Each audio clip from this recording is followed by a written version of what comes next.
हरे कृष्णा। तो आज का प्रश्न है, एकादशी व्रत क्यों करना चाहिए। व्रत अर्थात उपवास, उपमंस निकट, और वास अर्थात भगवान के समीप वास करना, इसको कहते हैं उपवास या व्रत। तो एकादशी की उत्पत्ति हुई कैसे। तो एक बार मुरा नामक राक्षस, वह भगवान को वध करने की इच्छा से जहाँ पर भगवान विश्राम कर रहे थे बद्रिका आश्रम में, वहाँ पर चला गया। और वो देखा कि भगवान इस समय विश्राम कर रहे हैं, तो इसी अवस्था में भगवान का हम वध कर देते हैं। किंतु जब वो ऐसा विचार कर रहा था, तभी भगवान के वाम अंग से एक देवी उत्पन्न हुई और उसने उस मुरा नाम के राक्षस का भीषण युद्ध किया। और उस देवी ने उस मुरा नाम के राक्षस को हरा दिया, परास्त कर दिया, उसका वध कर दिया। और भगवान यह देखकर बहुत प्रसन्न हुए कि एक देवी ने इस प्रकार से उसने भयंकर असुर का वध कर दिया। और तब भगवान कहते हैं कि हे देवी, तुम वर मांगो। तो उस देवी ने जब वर मांगा तो उन्होंने यही कहा कि हे भगवान, इस दिन सारी पृथ्वी, एकादशी के दिन सारी पृथ्वी जो है वो कलुषता से मुक्त रहे। तो भगवान बोले ठीक है, किंतु ये संभव नहीं है कि सारी पृथ्वी कलुषता से मुक्त हो, क्योंकि यह भी एक गुण है हमारी प्रकृति का। तो इस दिन जो भी कलुषता है वो अन्न में निवास करेगी, जितने भी पाप हैं वो सब अन्न में निवास करेंगे।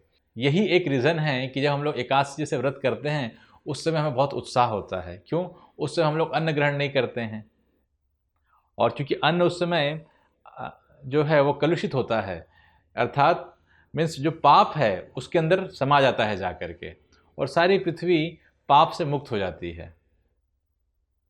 जो पाप के गुण होते हैं उससे मुक्त हो जाती हैं। पापियों से मुक्त नहीं होती है, पाप के गुण से मुक्त होती है। तो उस दिन जो भी अन्न खाता है व्यक्ति, तो उसके अंदर वो सारे पाप समाविष्ट हो जाते हैं और उसकी चेतना दूषित होती है और नानाविध प्रकार के वो पाप कर्मों में लगा रहता है और उसे पाप कर्म करने की और चेष्टा होती है। अमूमन तो कर ही रहा था, किंतु उस दिन उसकी जो इच्छा है वो तीव्र हो जाती है। जिस प्रकार से एकादशी के दिन जब हम उपवास रखते हैं तो भगवान के प्रति उत्कंठा या भगवान की सेवाओं के प्रति जो उत्कंठा हमारी बढ़ जाती है, उसी प्रकार से जब हम अन्न खाते हैं तो पाप करने की हमारी जो वृत्ति है उसमें अनेक गुना वृद्धि हो जाती है और हम नानाविध प्रकार के पापों में लिप्त हो जाते हैं और उसका फल भुगतना पड़ता है। इसी वजह से एकादशी को यह वरदान प्राप्त है कि उस दिन जो भी व्रत करेगा उसे भगवान के समीप वास मिलेगा। तो इसका सबसे बड़ा फल यह है कि हमारी भक्ति जो सुषुप्तावस्था में है, यदि हम एकादशी का मत व्रत करते हैं तो व्रत करने मात्र से हमारी भक्ति फिर से उजागर हो सकती है। इसलिए चाहे वो कृष्ण पक्ष की एकादशी हो या शुक्ल पक्ष की एकादशी हो, दोनों ही एकादशी का बहुत महत्व है और साथ ही साथ हर एक एकादशी का अपना एक अलग महत्व है। तो उस दिन उपवास करने से हमें अवश्य ही पुण्य फल के साथ साथ भक्तिमय चेतना की प्राप्त होती है और भक्तिमय चेतना हमारे जीवन का एक महत्वपूर्ण अंग है। हम जैसे जैसे एकादशी करते जाएंगे, धीमे धीमे हमारी भक्तिमय चेतना और जागृत होती जाएगी और जागृत होती जाएगी और जागृत होती जाएगी, और एक दिन हम हमारी इस भक्तिमय चेतना से भगवान की प्राप्ति कर सकेंगे। यही उद्देश्य होता है एकादशी करने का, कि हम कैसे भगवान के समीप वास करें।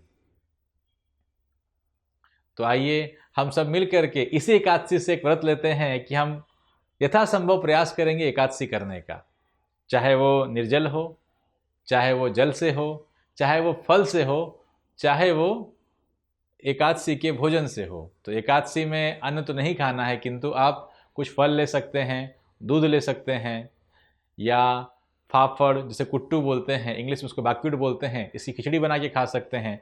जो लोग बहुत कमज़ोर हैं उनके लिए है ये। यदि आप जवान हैं, सक्षम हैं, तो आप प्रयास करिए निर्जल करने के लिए। नहीं कर सकते हैं तो मात्र जल पे करिए।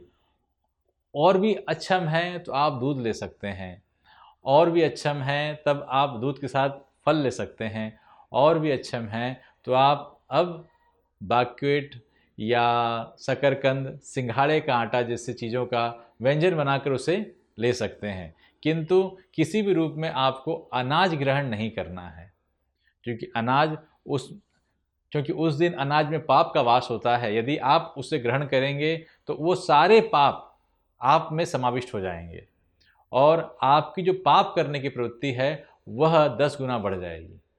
इसीलिए एकादशी के दिन उपवास का बहुत महत्व है। हरे कृष्णा। ऐसे ही और भक्तिमय कार्यक्रमों के लिए देखिए हरे कृष्णा टेलीविजन और इसे प्राप्त करने के लिए आप अपने केबल अथवा DTH ऑपरेटर से संपर्क करें तथा और अधिक जानकारी के लिए आज ही डायल करें 7666 839 839।